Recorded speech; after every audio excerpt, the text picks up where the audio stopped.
জঙ্গলমহল এই নামটা শুনলেই মনের মধ্যে একটা বেশ থ্রিল ভাব আসে।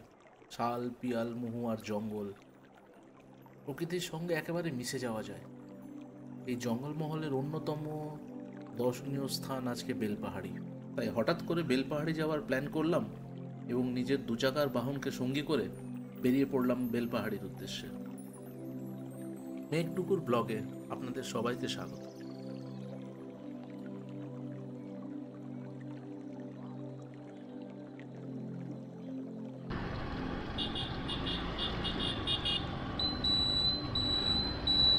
খড়গপুর সিটি থেকে বেরিয়ে আমরা এবার NH ধরব, ন্যাশনাল হাইওয়ে ধরে, যেটা কলকাতা বম্বে রোড টাটা হয়ে যাচ্ছে। এই রাস্তাটা ধরবো। এই রাস্তাটা ধরে আমরা সরাসরি লোধাশুলি অবধি যাব। লোধাশুলি থেকে আমরা ঝাড়গ্রামের দিকে টার্ন নিয়ে নেব।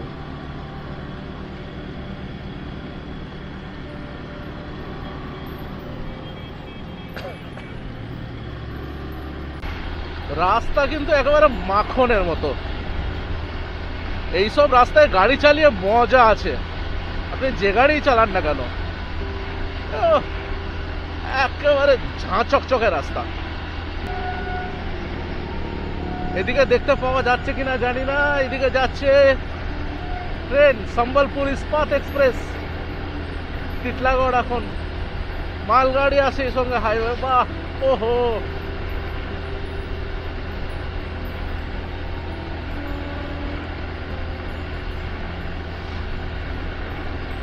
ফাটাফাটি ফাটাফাটি ফাটাফাটি।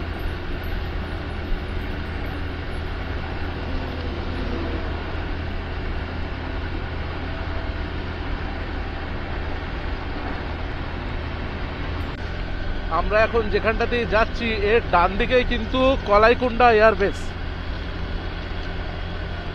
এর ডান দিকের পুরো জোনটাই হচ্ছে যে এয়ারপোর্ট রেস্ট্রিক্টেড এরিয়া।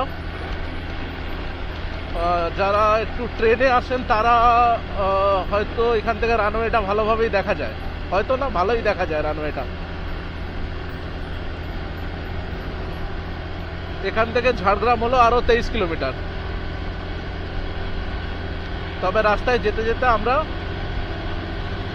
মা গুপ্তমণির মন্দিরে দাঁড়াবো, প্রণাম করবো, যাবো। যদিও কালকে পুজো হয়েছে, আজকে পুজো হয়েছে, এই সময় প্রচুর ভিড় থাকে মন্দিরে। তবু আমাদের মা গুপ্তমণিকে প্রণাম না করে যাওয়া বা আসার কথা আমরা ভাবতেই পারি না। এই রাস্তা দিয়ে গেলে প্রণাম করতেই হবে। আমরা কিন্তু ইস্পাত এক্সপ্রেসকে ধরে ফেললাম খেমাশুলি স্টেশন, এবং যেটা আমাদেরকে কলাইকুণ্ডার কাছে ওভারটেক করে এগিয়ে এসেছিল ট্রেনটা কিন্তু এখানে দাঁড়িয়ে পড়েছে, সিগন্যাল পাইনি বলে। যদিও এখানে স্টপেজ নেই, দাঁড়িয়ে পড়েছে, এবং আমরা আবার দেখতে পেলাম ট্রেনটাকে।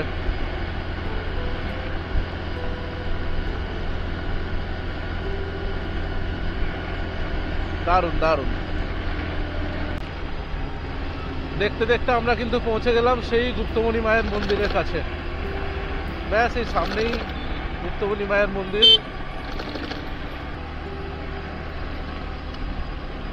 মায়ের মন্দিরে প্রণাম করে তবেই আমরা এগোবো আবার।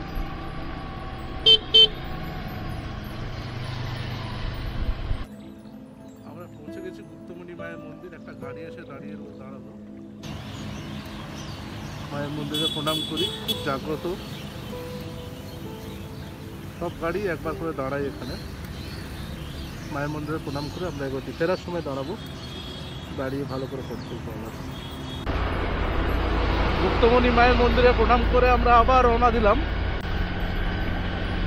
দেখতে দেখতে আমরা পৌঁছে গেলাম আমাদের আজকের দিনের প্রথম toll plaza, বালিভাষা toll plaza. Guptamani মায়ের মন্দিরের পরে পরেই বালিভাষা টোল প্লাজা।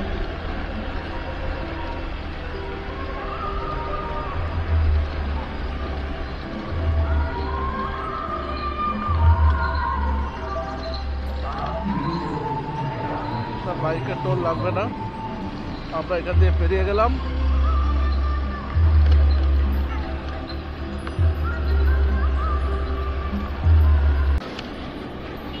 আমরা লোধাশুলি পৌঁছে গেছি। এখান থেকে আমরা কিন্তু বাঁ দিকে নেমে যাব, সোজা চলে যাচ্ছে টাটা বম্বে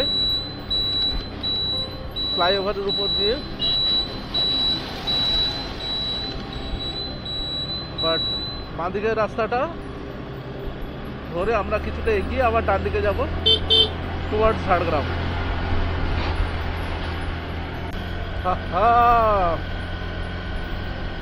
ঝাড়গ্রাম আর এই জঙ্গল, এবার ফিলটা আসছে তো, জঙ্গল জঙ্গল মহলের ফিল। আমরা কিন্তু পৌঁছে যাচ্ছি ঝাড়গ্রামের খুব কাছাকাছি, এবং দুদিকেই জঙ্গল, শাল গাছের জঙ্গল। শাল ছাড়াও প্রচুর রকমের গাছ আছে।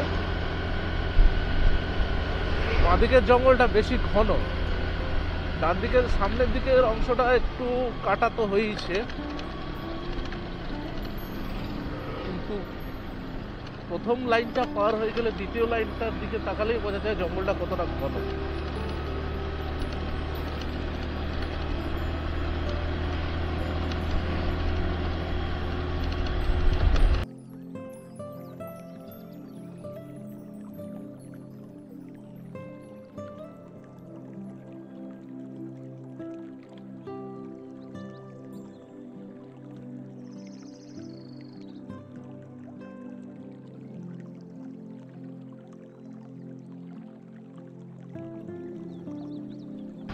আমরা জিজ্ঞেস করলাম, এখানে দুটো রাস্তা আছে, একটা বেলপাহাড়ি যাওয়ার জন্য ভায়া চিল্কিগড় হয়ে যাওয়া যায়, কিন্তু এখানে স্থানীয় যিনি ট্রাফিক গার্ড ছিলেন উনি বললেন যে এদিকে রাস্তাটা ভালো না, তো বেটার হবে ঝাড়গ্রাম শহর দিয়ে এই মেন হাইওয়েটাকে ফলো করেই যাওয়া, রাস্তা ভালো আছে এবং তাড়াতাড়ি যাওয়া যাবে।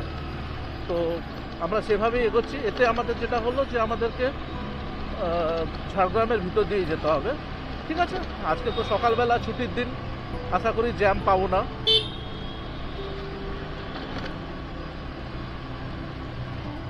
যেতে যেতে এই জায়গাটা দেখে দাঁড়িয়ে পড়লাম আমরা। ওপারে একটা বড় পুকুর দিঘির মতো আছে, ওখান থেকে জল হু হু করে বেরোচ্ছে, তার মাঝখানে এখানে মাছ ধরছে। ওহো, অসাধারণ অসাধারণ। আর জলটা কি সুন্দর, জলটা বেশ গভীর এখানে, একদম মেন রোডের ধারেই।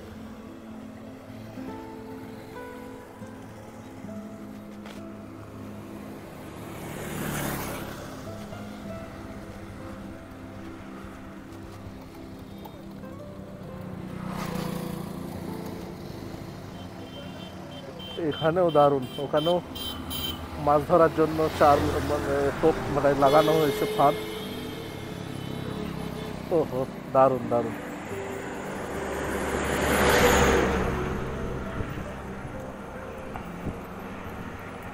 দুর্দান্ত।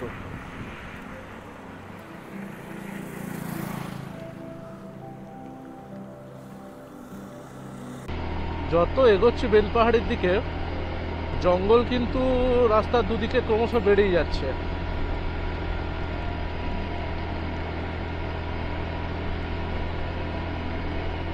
মাটিটাও একটু লাল হয়ে গেছে, লাল মাটি, কিন্তু দুপাশেই জঙ্গল, এবং এই জঙ্গলটা কিন্তু বেশ ঘন।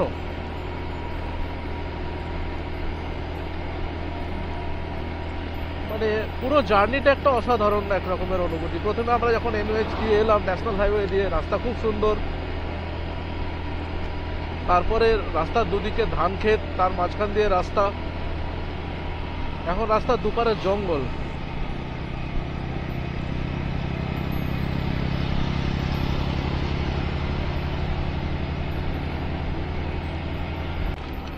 আমরা বেলপাহাড়ির প্রায় কাছাকাছি, শিলদা পেরিয়ে গেছি। এখান থেকে বেলপাহাড়ি 5 কিলোমিটার, কিন্তু আমরা যাব বেলপাহাড়িটা পার করে ঘাগরা ওয়াটারফল। তো ঘাগরা বেলপাহাড়ি থেকে আরও 5 কিলোমিটার, তো ওভারঅল টোটাল এখান থেকে প্রায় 10 কিলোমিটার রাস্তা হবে ঘাগরা ওয়াটারফল। এখান থেকে কাঁকড়াঝোড় প্রায় 30 কিলোমিটারের মতো।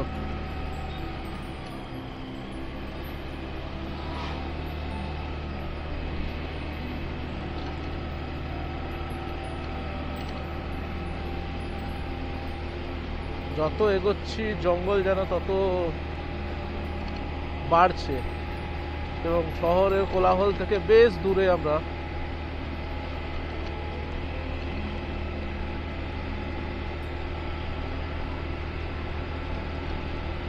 রাস্তাঘাট কিন্তু খুবই সুন্দর, খুবই ওয়েল মেনটেন্ড রাস্তাঘাট।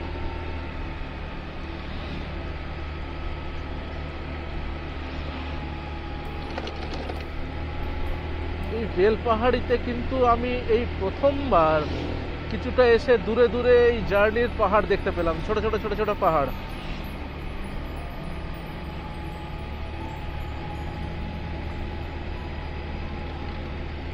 বাহ বাহ বাহ, দারুণ দারুণ দারুণ। দাঁড়াবোই দাঁড়াবো, ফটো তুলবো, দাঁড়াবো।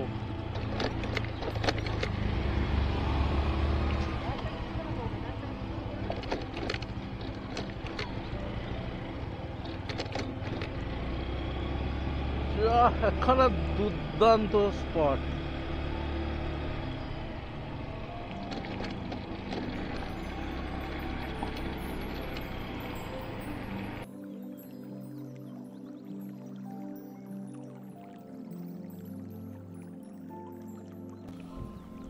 দুর্দান্ত জায়গা, দূরে পাহাড় দেখা যাচ্ছে। আমরা দেখে আর থাকতে পারলাম না, নেমে পড়েছি রাস্তার ধারে। আমাদের স্কুটি, আমাদের টিম বাইক। একটা সুন্দর জলাশয় আছে, এটা বেসিক্যালি পিকনিক স্পট। এছাড়াও এখানে প্রচুর প্রচুর প্রচুর পাহাড়গুলো দেখা যাচ্ছে কিনা জানি না, তবে যদি দেখা যায় তবে কিন্তু অসাধারণ। এখান থেকে মোটামুটি ঘাগরা আর অ্যারাউন্ড 7 থেকে 10 কিলোমিটার। তো দেখি কত তাড়াতাড়ি পৌঁছতে পারি। এই জায়গাটা দেখে আর দাঁড়াবার লোক সামলাতে পারিনি। আমরা কিন্তু বেলপাহাড়ি পৌঁছে গেছি। বেলপাহাড়ির আগে অসংখ্য থাকার জায়গা আছে, ছোট বড় সব রকমের কিছু রিসোর্টও আছে। এখান থেকে বিভিন্ন জায়গায় যেতে হবে। বেলপাহাড়ি বাজার।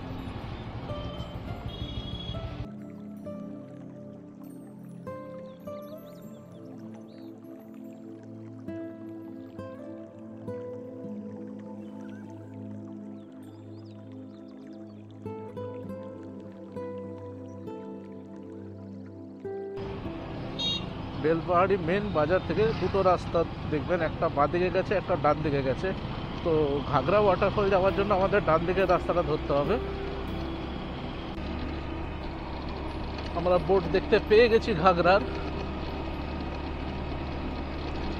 2-3 কিলোমিটার বলেছিল, কিন্তু আমার মনে হয় না, 1 থেকে 1.5 কিলোমিটারের মতোই ভিতরে হবে। এখানে বোর্ড লাগানো আছে 1.1 কিলোমিটার, মানে আমরা এসে পড়েছি বলতে পারি ঘাগরাতে।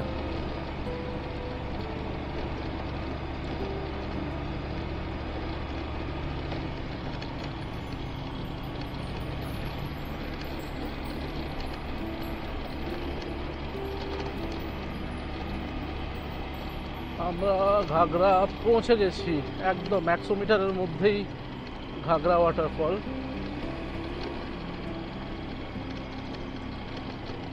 এখানে মেনশন করা আছে ঘাগরা পিকনিক স্পট বলে। এই তো এসে গেলাম এখানে, রাস্তা শেষ। এবারে আমরা নেমেই যাব নদীর দিকে।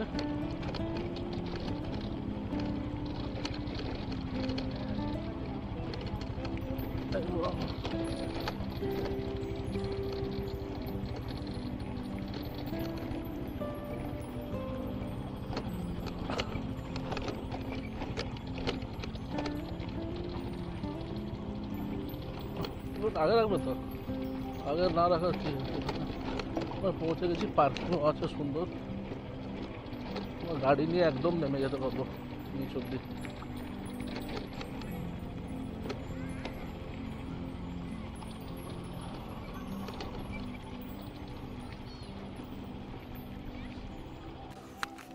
আমরা এসে পৌঁছেছি ঘাগরা ওয়াটারফল।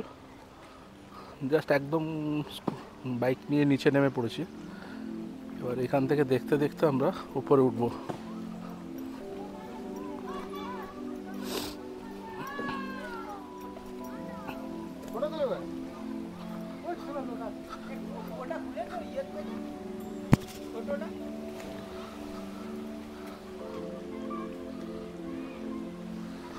রাস্তা এবং এটা খুবই বিপজ্জনক। এখানে ঘাগরা ওয়াটারফলের কিছু অংশ।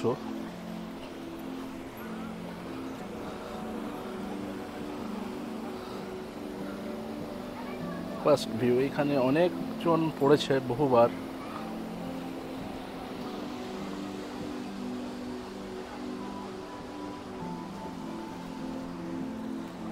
এই যে বিপজ্জনক গর্তগুলো হয়ে আছে, তো বর্ষার সময় জল ঢুকে ঢুকে এরকম বিপজ্জনক গর্তগুলো তৈরি হয়ে যাচ্ছে।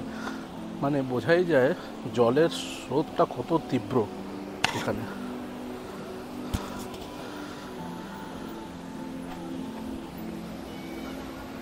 পুরোটাই পাথর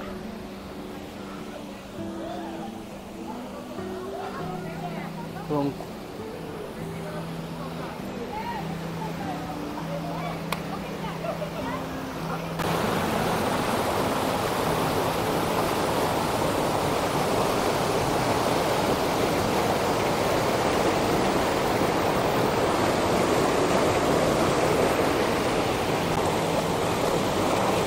জলের স্রোতটা দেখ, প্রচুর জলের স্রোত।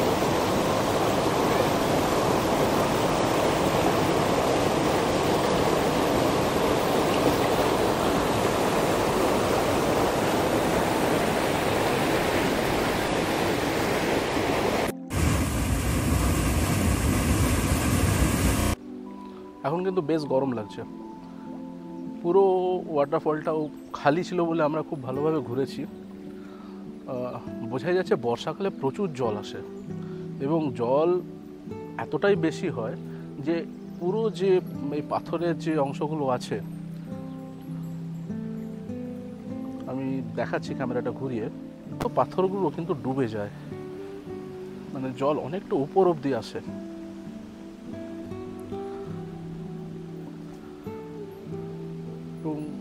কথা না শুনে সবাই স্নান করতে নামে, সেই কারণের জন্য বাধা নিষেধ না শুনে নামলে যা হয়,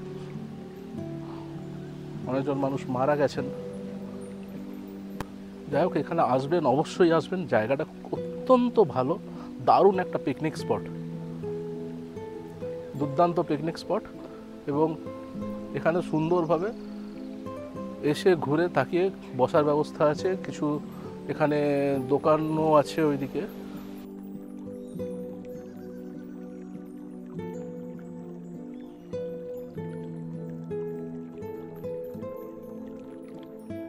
এই ঘাগরা ওয়াটারফলটা এত সুন্দর এবং এত পরিষ্কার, আমরা সামলাতে পারিনি। স্নান করতে নেমেই পড়েছিলাম। তাই এখানে ঘোরাঘুরি করার পর স্নান করলাম, তারপরে আমরা আবার রওনা দিলাম তারাফিনি ব্যারেজের উদ্দেশ্যে।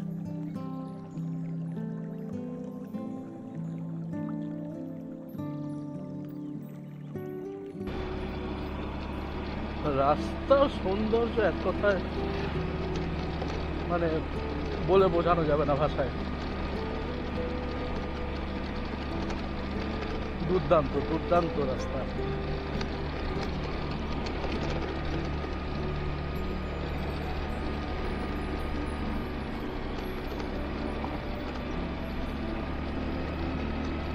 সুন্দর রাস্তার কন্ডিশন। হলুদ হলুদ ফুলগুলো ফুটেছে।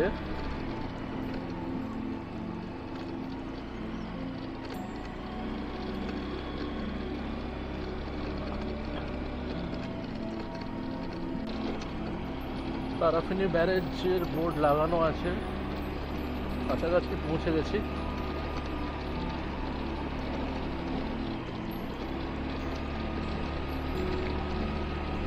সামনেই আছে, দেখা যাক।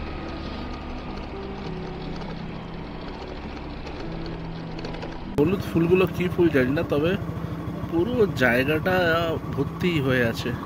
যদি কেউ জেনে থাকেন তাহলে কমেন্ট বক্সে লিখে দেবেন কি ফুল এটা।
এটা তারাফিনি ড্যামের এপাশের অংশ।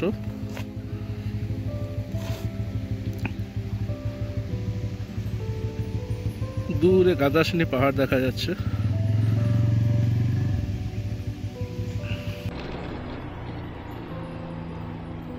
ঘাগরা ড্যাম আর তারাফিনি ব্যারেজ, এই দুটো দেখে আমরা যাচ্ছি আবার কেতকি লেক বা খন্ডাগারিনী লেক, যেটা আগে পড়বে, কিন্তু তার জন্য আমাদেরকে ফিরে যেতে হবে। আবার যে রাস্তা দিয়ে এসেছিলাম সেই রাস্তা দিয়ে ফিরে যেতে হবে এবং বেলপাহাড়ি গিয়ে এবং ওখান থেকে আবার যেতে হবে অপোজিট ডাইরেকশনে।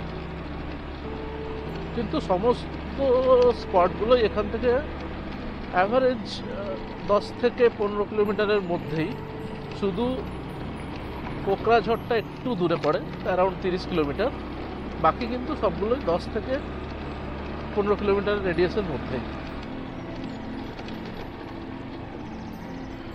তাই একদিনেই কভার করা যাবে বলেই আমি মনে করি। তবে আমরা যেরকম স্নান করলাম বা খাবারের ব্যবস্থা এখনো করে উঠতে পারিনি, আমরা বেলপাহাড়িতে গিয়েই খেতে হবে আমাদেরকে।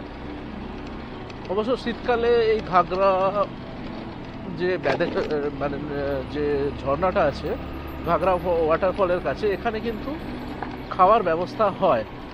আর এটা আমি জানলাম যে ওখানে যে দোকান আছে ওরা কিন্তু বলে দিলে রাত্রেবেলাতেও রান্না করে দেয় আর সকালেও করে দেয়, কিন্তু তার জন্য অনেক তাড়াতাড়ি ওদেরকে জানাতে হবে। ওনারা জানালে ওনারা রান্নার ব্যবস্থা করে রাখবে, তাহলে কোনো অসুবিধা হবে না। এসে ওখানে বেশ সুন্দর সময়টা কাটিয়ে রান্না বান্না খাওয়া দাওয়া খেয়ে আবার বেরিয়ে আসতে পারবেন। জায়গাটা খুবই ভালো লাগবে, তাই ওই জায়গায় খাওয়ার ব্যবস্থা করা থাকলে বা করা গেলে ভালোই লাগবে।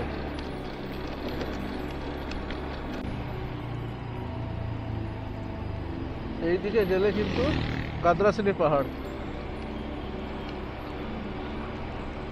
বাঁদিকে যে রাস্তাটা গেছে সেটা গাদ্রাসিনী পাহাড়ের দিকে যাচ্ছে।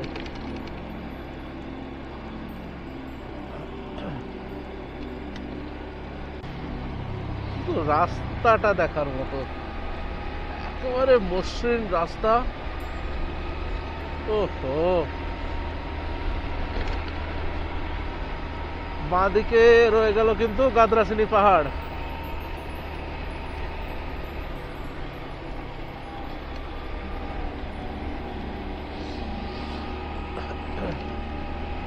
খেজুর গুড়, নলেন গুড়, পাটালি সবই এখানে তৈরি হচ্ছে এবং বিক্রি হচ্ছে।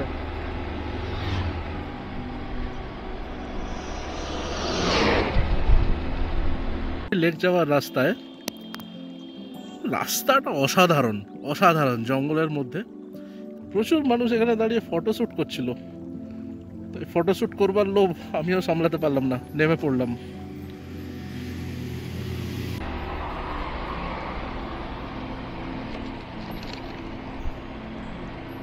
খাদারানি লেক আমরা প্রায় পৌঁছে গেছি। খাদারানি লেকের কাছাকাছি জাস্ট এই রাস্তাটা দিয়ে আমরা ঢুকবো। খাদারানি লেক। এখান থেকে সরাসরি চলে যাচ্ছে সোজা রাস্তাটা ঝিলিমিলির দিকে, দোমোহানি ঝিলিমিলি এদিকটাই চলে যাচ্ছে। তো আমরা এখন যাব খাদারানি লেকের দিকে।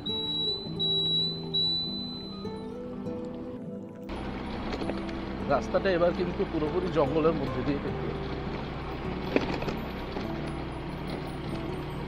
জঙ্গলের মধ্যে দিয়ে কিন্তু বেশ একটা অফ রোডিং এর ফিল পাওয়া যাচ্ছে। যাচ্ছে স্মুথলি এখন অবধি, রাস্তায় সেরকম কোনো অসুবিধা নেই, গর্তও নেই, তবু অফ রোডিং বলাই যেতে পারে এটাকে।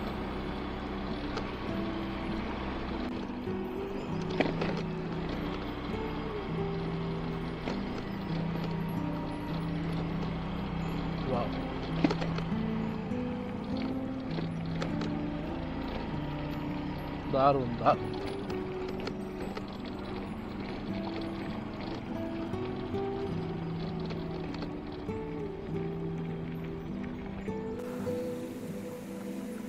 খাদারানি লেক, বিউটিফুল বিউটিফুল। গাদাসিনী পাহাড়, একটা অসাধারণ ভিউ। এই জায়গাতে এখানেই বসে সময় কাটিয়ে দেওয়া যায়।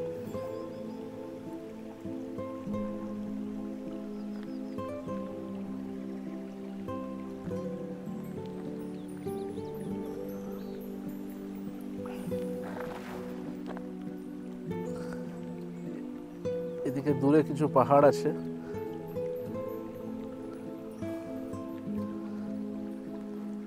এদিকে আছে গাদাসিনী পাহাড়।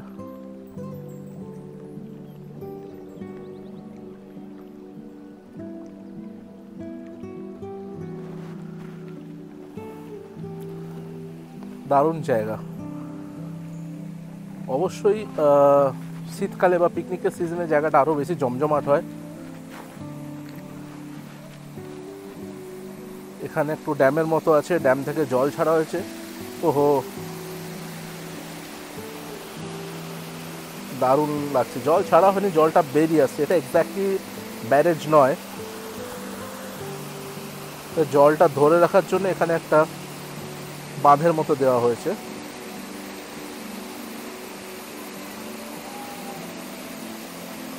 অনেকটা গভীর। এর ডেপথটা যতটা, ততটাই অনুমান করা যায় যে লেকের ডেপথ প্রায় ততটাই। এই জায়গাটা এত সুন্দর, এখানেই বসে সারাটা দিন কাটিয়ে দেওয়া যায়। তবে গরমকালে অবশ্যই গরম হবে প্রচুর। শীতকালে বা বিকেল এইরকম একটা সময় ওয়েদারটা একটু মেঘলা থাকবে। বর্ষাকালেও যদি পৌঁছানো যায় এখানে, একটা দুর্দান্ত দুর্দান্ত পরিবেশ। এবং সবচেয়ে ভালো জিনিস হলো এই জায়গাটা এখনও কিন্তু সেভাবে নষ্ট হয়ে যায়নি, কারণ এখানে কোনো রকম হোটেল লজ তৈরি হয়নি, যেটা খুব ভালো কথা। কিছু কিছু ছোটোখাটো দোকান আছে যেগুলো ট্যুরিস্ট সিজন, মানে বেসিক্যালি শীতকালে এখানে থাকে, আদারওয়াইজ এগুলো বন্ধই থাকে। গভর্নমেন্ট থেকে এখানে টয়লেট বানানো আছে, লেডিস অ্যান্ড জেন্টস টয়লেট আছে। এটাও আমি মনে হচ্ছে যে জাস্ট ওই সময়তেই খোলে। পরিষ্কার পরিচ্ছন্ন,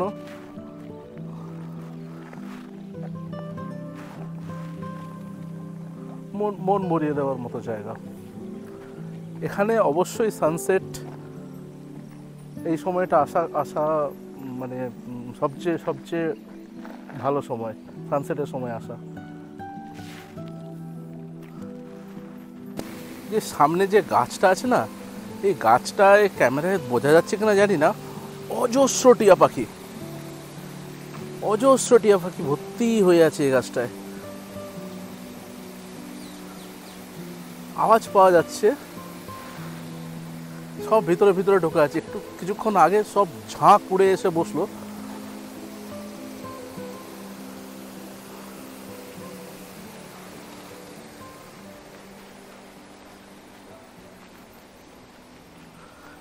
দারুণ ভালো একটা পিকনিক স্পট।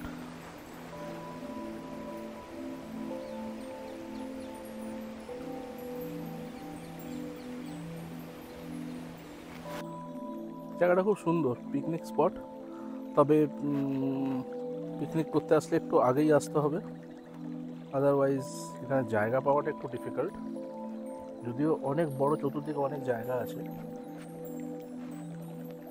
তবুও একটু আগে আসলে একটু ভালো জায়গায়, ভালো স্পটে বসা যাবে।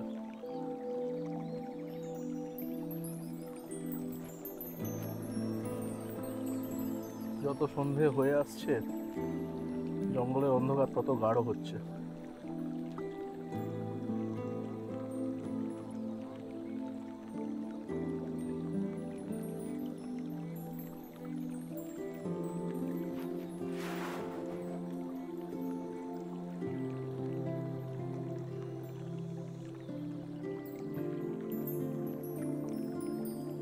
কাতাসিনী হিরো, এবারের মতো ফিরে যেতে হচ্ছে, তবে কথা দিলাম আবার ফিরে আসবো বেলপাহাড়ি। অনেকগুলো জায়গা বাকি রয়ে গেল যে, ওগুলো দেখবো, আরো আরো ভালোভাবে এক্সপ্লোর করার চেষ্টা করব। এবার ফিরতে হবে, যাই হোক ফিরতে হবে। এবার ফেরার সময় হয়ে এলো, অনেকটা যেতে হবে, প্রায় 2.5 ঘন্টা লাগবে ড্রাইভ করে যেতে। খাওয়াও হয়নি, কিছু খেতেও হবে। এখন বাজছে প্রায় 3:30। এবারে আমরা এখান থেকে বেরিয়ে যাব বেলপাহাড়ি হয়ে, ঝাড়গ্রাম হয়ে খড়গপুর। মুরগি লড়াই ফেরার সময় দেখতে পেলাম, মুরগির লড়াই হচ্ছে। প্রচুর মানুষ এসে ভিড় করেছেন এখানে, একদম রাস্তার ধারেই। এখানে দুটো মুরগি একদম সামনাসামনি দাঁড়িয়ে আছে।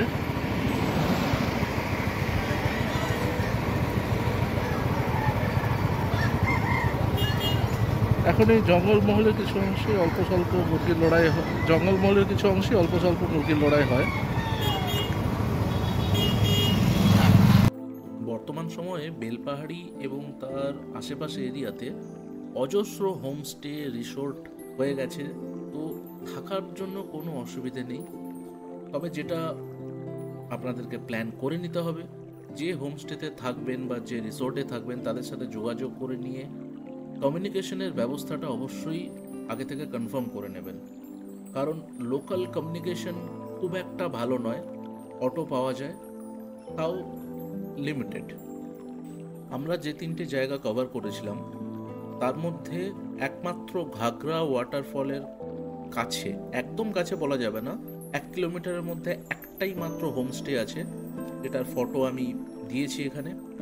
আর এছাড়া খেদারানি বা তারাফিনি ব্যারেজের আশেপাশে কোনো হোমস্টে বা কোনো রকম রিসোর্ট নেই।